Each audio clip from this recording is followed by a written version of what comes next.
Qu'est-ce qu'on est heureux, c'est mercredi aujourd'hui, c'est la journée des enfants, ce qui veut dire que avec les vraies voix on peut plaisanter encore un peu plus. Vous savez, on trouve toujours un bon argument pour plaisanter dans les vraies voix, même si on parle d'actu, mais on parle de choses sérieuses. On débat avec Philippe Bilger qui est avec nous. Re-bienvenue Philippe Bilger avec Sébastien Ménard qui va lâcher son portable, notre patron de la Food Tech, et avec Olivier d'Artigol qui met les mains en l'air. Pratiquement, il pense qu'elle va sortir une arme de service et le braquer. Oui, c'est comme ça. En tout cas, tout de suite, le grand débat du jour. Les vraies voix Sud Radio, le grand débat du jour. Cela n'était pas arrivé depuis 12 ans. Tous les syndicats réunis sur une même affiche, y compris la CFDT, pour descendre dans la rue le 19 janvier. À la SNCF, dans les transports urbains ou encore du côté des routiers. Serait-ce un bis repetita pour les raffineries? Ah mais on a l'habitude maintenant. On a l'habitude de faire la queue, on a l'habitude de faire une dizaine de pompes avant de trouver quelque chose. La mobilisation touchera aussi l'éducation, la police et plus largement la fonction publique. Je mesure ce que travailler plus longtemps signifie pour beaucoup. Nous sommes déterminés à préserver la solidarité entre les générations. Non, il n'y a pas d'inquiétude à avoir quand une partie du peuple français manifeste ses convictions. La mesure, elle est injuste. Donc oui, il y a tous les ingrédients pour que cette mobilisation soit très très forte. C'est un petit mal pour un grand bien peut-être. Et donc cet appel à manifester demain contre la réforme de retraite, comment s'annonce cette mobilisation, Philippe? Cet appel à la mobilisation par les syndicats semble avoir été entendu puisqu'on prévoit de fortes mobilisations dans les écoles, dans les transports régionaux et nationaux, dans l'énergie avec des menaces de coupure de courant pour des permanences d'élus. Et vous, est-ce que vous comptez aller manifester ou est-ce que vous trouvez que cette grève est scandaleuse? Vous allez battre le pavé mais vous n'allez pas faire grève, vous êtes dans une PME et vous ne pouvez pas? Vous attendez-vous à une forte mobilisation? Venez nous le dire au 0826 300 300. Et sur les réseaux sociaux, vous dites oui à 78%. Notre invité ce soir, c'est Nicolas Corato. Bonsoir, merci d'être avec nous. Bonsoir. Bonsoir Cécile, bonsoir Philippe, bonsoir. Vous êtes président fondateur du think tank Place de la République. Juste avant un petit, comme d'habitude, notre petit tour de table avec Philippe Bilger. Philippe, est-ce que vous craignez ces derniers temps, on disait forte mobilisation générale. Est-ce que là, il y a quand même un brouhaha qui monte? Alors je pense qu'il y aura une forte mobilisation et je ne le dis pas depuis hier. Il y a quelques jours, les gens doutaient de cette forte mobilisation et ça n'est pas être un prophète remarquable que de dire qu'elle aura lieu. Évidemment, deuxième élément, Philippe, vous nous posez la question, Cécile Philippe, je ne bats pas plus le pavé que je ne bats les femmes. Donc, je n'irai, même si j'en avais eu le loisir, je ne serais pas allé manifester. Troisième élément, c'est très important, il me semble. Je disais il y a quelques jours, avant qu'Olivier soit là, chaque cause a ses raisons. Et quand j'entends Stanislas Guérini et quand j'entends l'argumentation des opposants, je n'irai jamais traiter ceci d'irresponsable, comme l'a fait Emmanuel Macron. Et vous aurez été la légère distinction dans le propos de Bruno Le Maire, ce qui montre une fois de plus qu'ils ne sont pas totalement sur la même longueur d'onde. Donc ça n'est pas de la mollesse de ma part de ne pas trancher, c'est que je crois que le problème est très difficile. Est-ce que oui, Olivier ou Sébastien, il y aura du monde bien évidemment demain parce qu'on a beaucoup de signaux forts, pas faibles qui. C'est-à-dire les enquêtes d'opinion qui les unes après les autres montrent 61% sur l'ensemble de la population qui est opposée à cette réforme, mais quand on prend que les salariés publics et privés, ça monte à 80-85%. Okay. Donc il y a un rejet, de cette réforme. Et puis les gens commencent à regarder de près. C'est-à-dire que, par exemple, dans le texte tel qu'il est aujourd'hui, on verra s'il bouge d'ici sa présentation en Conseil des ministres, si vous avez 20 ans, si vous avez commencé à travailler à 20 ans, que vous tenez après 73, il faudra 44 années pleines de cotisations. Et les gens voient, quand vous êtes aide-soignante dans les couloirs d'un hôpital, ou que vous travaillez dans un EHPAD, vous pouvez pas aller jusqu'à 64 ans parce que vous êtes déjà épuisé. Aujourd'hui, on a les seniors qui sont d'ores et déjà en inactivité pour beaucoup d'entre eux avant même d'arriver à 62 ans. Donc, ça ne passe pas. Sébastien Ménard, juste avant on a un appel au 0826 300 300. Gilles est avec nous, mais on vous prend. Sébastien Sur la Ménard. Mobilisation, on verra demain. Entre le trajet, c'est République-Nation. C'est 3,3 km. Si ça défile, c'est que ça a moyennement mobilisé. Si ça peut pas défiler et que ça déborde, c'est que ça aura quantitativement itinéraire de délestage. très fortement mobilisé. Bon, moi, clairement, vous en doutez, je n'irai pas manifester. Je n'encourage personne à aller manifester.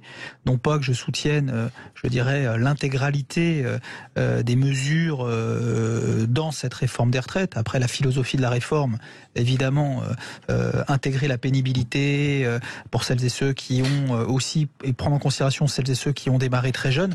Mais en même temps, oui, il va falloir travailler un petit peu plus pour pouvoir maintenir ce système de retraite. Nicolas Corato, président fondateur du think tank Place de la République. Clément Beaune a dit, ministre des Transports, que ce sera un jeudi galère.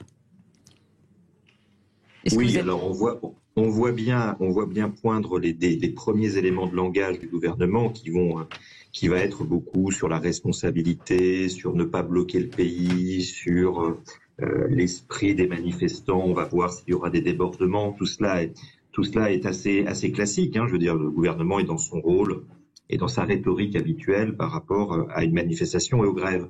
Quand même, je rejoins ce que disait Olivier d'Artigol et je le remercie, l'excellent Philippe Bilger. Je ne suis pas complètement étonné qu'il n'aille pas manifester, mais on s'attend au gouvernement quand même à un mouvement minimum de la même ampleur que celui de 2010 contre la réforme d'Éric Woerth, qui avait culminé avec certaines manifestations au niveau national à 800 000 manifestants. Voilà un peu la jauge, la référence qui est celle du gouvernement. Je ne parle pas des syndicats par rapport à ce qui pourrait se passer demain. On verra. Si c'est en deçà, c'est un échec. Si c'est au-dessus, manifestement, il se passe quelque chose dans le pays. Si j'ajoute à ça le fait que la communication du gouvernement patine en ce moment sur le sujet, c'est-à-dire que sans même rentrer dans le cœur de la réforme et dans le thème de la réforme, le gouvernement a du mal à expliquer pourquoi il fait cette réforme aux Français. Je pense que les Français n'arrivent pas à comprendre pourquoi on fait cette réforme. Je rappelle qu'il y a 2 ans, en 2019, on était sur une réforme présentée par le même président de la République qui n'avait rien à voir. Et qui justement nous expliquait qu'il fallait surtout pas décaler l'âge de la retraite, augmenter le durée de cotisation, qu'il fallait fondre tous les régimes actuels dans un seul régime et qu'on y arriverait comme ça. 3 ans plus tard, on nous présente une réforme qui n'a plus rien à voir, avec des objectifs qui diffèrent selon les ministres. C'est soit faire des économies, soit sauver le système. Il y a un moment, effectivement, cette incompréhension, peut peser sur le niveau de mobilisation. Et j'ajoute un dernier point, Philippe, excusez-moi. Oui, je t'en prie. Il faudra regarder attentivement ce qui se passe dans le secteur du privé. Et c'est là aussi où on arrivera à voir si cette mobilisation est d'une très très grande ampleur, quasiment inédite. Le sujet fait beaucoup réagir au 0826 300 300, direction Bédarieux dans l'Hérault. Bonsoir Gilles. Bonsoir. Et vous vous attendez à une forte mobilisation et vous allez d'ailleurs manifester demain à Béziers. Et comment que je vais aller manifester? Bien sûr que la mobilisation de demain risque d'être exceptionnelle, à mon avis supérieure à la dernière grande manifestation que j'ai connue moi à Béziers en 2019. Je crois que c'était le 5 décembre de mémoire, la précédente réforme de Macron, qui effectivement n'avait rien à voir avec celle-là. J'ai des retours parce que moi j'ai relayé la pétition intersyndicale qui, comme vous l'avez signalé dans votre émission, dépasse maintenant, je crois, les 500 000 signataires. Vous êtes fonctionnaire, hein? Oui, je suis enseignant. Voilà. J'ai relayé la pétition à mes 400 numéros de téléphone dans mon répertoire hier soir et les retours, ça m'a pris un peu 2 heures, mais ça a été très fructueux parce que les retours que j'ai eus sont effectivement assez impressionnants. Moi, je vais me retrouver demain à manifestation avec des gens que je n'ai jamais vus manifester et demain, il va y avoir des grévistes qui n'ont jamais fait grève, y compris dans mon secteur. Hein. L'école de mes enfants dans mon petit village à côté de Bédarieux est fermée. Dans mon lycée, on va être 95% d'enseignants grévistes, la moitié des agents, les 3/4 des AED. Enfin bref, oui, ça va être un mouvement. Ça va être une mobilisation demain véritablement massive, je le pense, et même à l'échelle de la sous-préfecture qui est Béziers. Vous restez avec nous, Gilles, bien sûr. Philippe Bilger, une réaction. Est-ce que je peux poser une question à Nicolas et peut-être à Gilles? Nicolas, est-ce que votre point de vue aurait été un peu différent si le gouvernement avait réglé avant le problème du travail des seniors, avant de lancer ce projet? Il y a deux sujets qui font que je pense que un maximum de Français aujourd'hui se posent des questions. Il y a effectivement cette question qu'on n'arrive pas à régler naturellement, même en expérience de pensée, qui est comment est-ce qu'on va faire travailler des gens plus longtemps et des gens plus âgés plus longtemps. Ça, franchement, personne n'y répond. Et les premiers à dire c'est pas possible, c'est quand même le patronat. Enfin, moi, je suis quand même assez marqué par la remarque et la réaction du MEDEF et de la CPME par rapport à cette histoire de l'employabilité des seniors. Ça, c'est un premier sujet. Deuxième point qui n'a pas été réglé en amont et sur lequel le gouvernement patine, c'est les carrières longues. On nous avait dit qu'il y aurait des aménagements pour les carrières longues. Or, effectivement, la surprise du chef, qui est l'allongement du nombre de trimestres à cotiser, pénalise de fait les personnes qui ont commencé à travailler à 20 ans. Et aujourd'hui, on peut considérer que 20 ans pour commencer à travailler, ça fait des carrières longues. Donc effectivement, ce point n'ayant pas été réglé non plus, ça fait deux points très importants qui expliquent une partie de l'incompréhension, de l'inquiétude et peut-être même de la colère de certains Français. Vous vous rendez compte que nous sommes les mauvais élèves en Europe du taux d'activité des seniors et que le gouvernement ne prévoit que la création d'un index qui sanctionnerait uniquement les entreprises qui ne communiqueraient pas sur cet index à l'échelle de leur entreprise. Alors qu'il faudrait des sanctions. Je donne juste cet élément. Si nous progressons de 10 points, simplement 10 points, sur le taux d'activité entre les 55 et 62 ans, on règle la question du financement par les cotisations sociales que ça fait rentrer.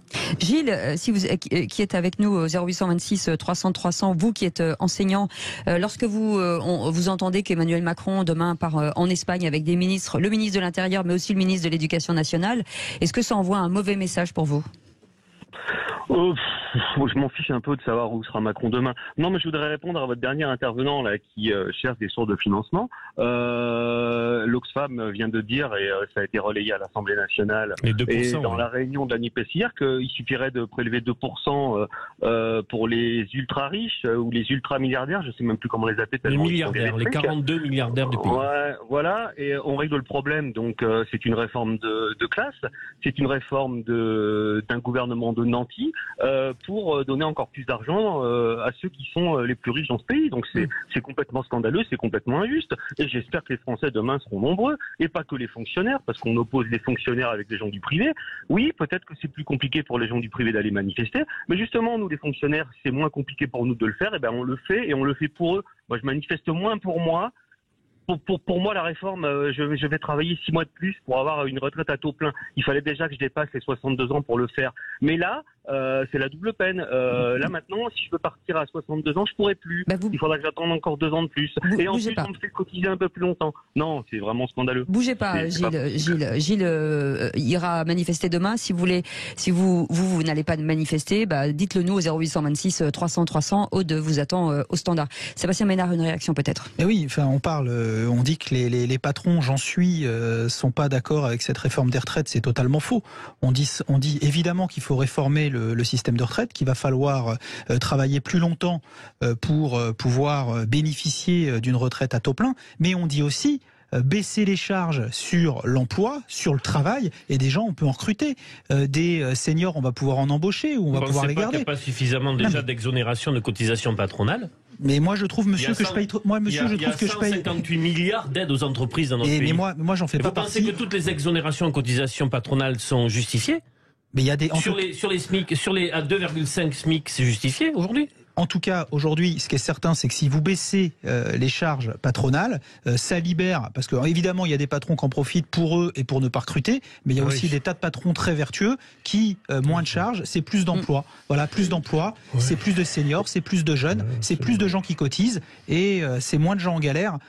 Eh ben, bougez pas, ça sonne 0826 300 300. Thierry est avec nous. Bonsoir Thierry. Bonsoir Thierry. Bonsoir. Bienvenue sur Sud Radio, vous nous appelez d'Anglette, merci beaucoup. Est-ce que vous allez aller manifester demain ? Non, je suis dans le privé, je pourrais aller manifester sans problème, mais je n'irai pas. Et pourquoi ? Moi, parce que je considère que Macron, il a été élu, et dans son programme, il était prévu qu'il retouche à la retraite, tout le monde le savait, il fallait pas voter pour lui. Donc je pars du principe qu'on est en démocratie, effectivement. Il a été élu démocratiquement.